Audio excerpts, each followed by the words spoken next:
All right, so how'd you do on this one? The key to solving this challenge was to use the month calendar class that is in the calendar module, which is what I listed in the hint section of the challenge instructions. So let's go over my code.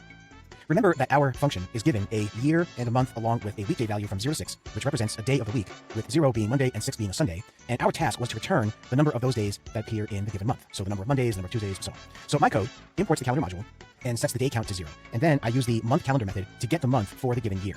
Now, this function returns an array of lists for the specified month, and each list in the array represents a week that's in that month. Each one of those week lists contains 7 integers, and each index into that list corresponds to the integer that represents the day that we are interested in. So if the value at that index is 0, then the week doesn't contain that day, and this typically happens at the beginning or the end of a month. So for example, if the first week in a month might start on a Wednesday, and that means that the indexes for Monday and Tuesday would be 0.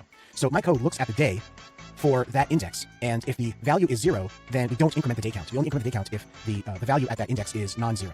So we do that for each one of the weeks in the week list, and then we return the day count. So let's go ahead and test my code. So we've got 2025, so this is December 2025, and we're looking for Mondays. And when I click test my code, yep, sure enough, we have 5 Mondays in December 2025. Let's try 2023, and let's try July, and let's do Tuesdays. Oh, no, that's Wednesday. So let's go ahead and click test my code. And sure enough, there are 4 Wednesdays in July 2023. And remember, you can check to see if your answer is correct by showing the expected result. So let me go ahead and return the wrong answer. I'll just return 0 here.